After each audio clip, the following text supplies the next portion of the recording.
अस्सलाम वालेकुम, मेरा नाम डॉक्टर सदफ मुश्ताक है और आप मुझे मेरे यूट्यूब चैनल पर देख रहे हैं। आज जिस प्रॉब्लम के बारे में मैं आपसे बात करने जा रही हूँ, वो है पॉलीसिस्टिक ओवेरियन डिजीज, जो कि आजकल बहुत कॉमन है। हर 6 में से एक खातून इस वक्त इस बीमारी से दो चार है और वो इस मसले के साथ रिपोर्ट करती है कि उसे पीरियड्स की बेकायदगी का प्रॉब्लम है।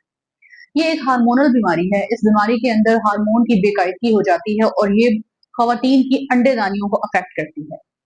इस बीमारी के बारे में मजीद जानने के लिए आप मेरे चैनल को सब्सक्राइब करें, क्योंकि मैं इस वीडियो में आज डिटेल के में इस बीमारी के बारे में आपसे बात करने जा रही हूँ। पीसीओ के अंदर जिस हार्मोन्स का लेवल बढ़ जाता है, वो दरअसल वो हार्मोन्स हैं जो कि मर्दों के अंदर हाई लेवल में मौजूद होते हैं, जिन्हें एंड्रोजन्स या टेस्टोस्टेरोन कहा जाता है।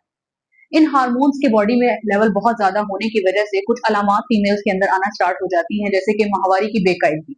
पीरियड्स या तो बहुत कम आते हैं, या जब आते हैं तो उनसे पहले स्पॉटिंग स्टार्ट हो जाती है। मतलब पीरियड्स 2 से 3 माह तक आते ही नहीं है, इर्रेगुलर हो जाते हैं, कम आते हैं, या स्पॉटिंग के साथ पेशेंट प्रेजेंट करते हैं।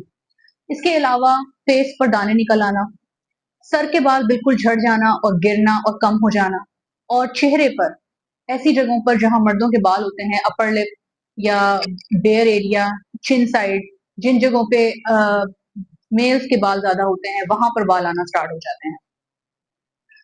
फेस पर दानों के अलावा वजन बहुत बढ़ना स्टार्ट हो जाता है पेशेंट का। बहुत ही पेशेंट्स इस बीमारी में ये प्रॉब्लम एड्रेस कर रहे होते हैं कि हमारा वजन इस वजह से बढ़ रहा है क्योंकि पिछले 2 से 3 माह से हमारे पीरियड्स नहीं आ रहे, जबकि नॉर्मली ऐसा नहीं होता। पेशेंट पिछले 3 से 2 माह तक अपना वजन बढ़ा रहा होता है और वजन बढ़ाने के बाद उसके पीरियड्स इरेगुलर होते हैं। इरेगुलर पीरियड्स की वजह से वजन नहीं बढ़ता, बल्कि वजन बढ़ने की वजह से माहवारी के अंदर बेकायदगी आ जाती है।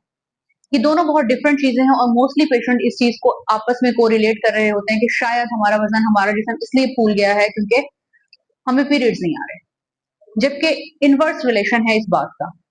पेशेंट के पीरियड इसलिए नहीं आ रहे होते क्योंकि पेशेंट ने अपना वजन बहुत ज्यादा बढ़ा लिया होता है।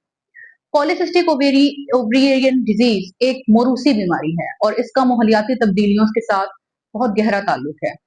तो अगर इस बीमारी को खत्म करना है तो सबसे पहले पेशेंट को अपने लाइफस्टाइल के अंदर कुछ चेंजेस करने होते हैं, अपना वेट लॉस करना होता है। अब वेट रिडक्शन के लिए जो सबसे इंपॉर्टेंट चीज है वो ये है कि पेशेंट अपनी डाइट में कार्बोहाइड्रेट्स का इस्तेमाल बिल्कुल बंद कर दे, प्रोटीन डाइट का ज्यादा इस्तेमाल करें, वॉक करे, 15 टू 30 मिनट्स वॉक से स्टार्ट ले और उसे 1 आवर तक रिस्क वॉक पर एंड करे।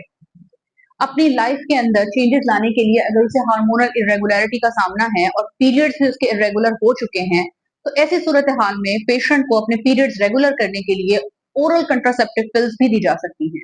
ये वो दवाइयां हैं जो कि साइक्लिकल वे में पूरा महीना खानी होती हैं और इसकी वजह से मरीज का जो साइकिल है वो टाइम पर आता है। और तीसरी इंपॉर्टेंट चीज जो हम पॉलिसिस्टिक ओवेरियन डिजीज के पेशेंट्स को देते हैं वो है इंसुलिन सेंसिटाइजिंग एजेंट्स, क्योंकि इन मरीजों के अंदर इंसुलिन की रेजिस्टेंस होती है और हाइपर इंसुलिनीमिया क्रिएट हो जाता है। इसलिए हम इंसुलिन सेंसिटाइजिंग एजेंट दिए जाते हैं, जिनको हम अपनी जबान में मेटफॉर्मिन भी कहते हैं या ग्लूकोफेज के नाम से भी। ये टैबलेट बहुत सारे पेशेंट्स ने इस्तेमाल की होगी। इन दवाइयों के इस्तेमाल से पेशेंट की 90% डिजीज क्योर हो जाती है, लेकिन इस डिजीज को जड़ से खत्म करने का एक ही तरीकेकार है कि पेशेंट अपना वजन परमानेंटली अपने करंट वेट से 5 टू 10% लूज करे और उस वेट लॉस के जर्नी को आगे जाकर मेंटेन करे। वेट रिडक्शन इसकी सबसे इंपॉर्टेंट ट्रीटमेंट है, जिसको पेशेंट हमेशा इग्नोर करता है और वो हार्मोनल कॉन्ट्रासेप्शन या इंसुलिन सेंसिटाइजिंग एजेंट्स पर अपने आप को डिपेंड कर लेता है। इसलिए आप में से जो भी खवातीन इस तरह के मसले से दो चार हैं, तो वो मुझसे अल खालिक हॉस्पिटल में चेकअप के लिए अपॉइंटमेंट ले सकती हैं। Thank you so much.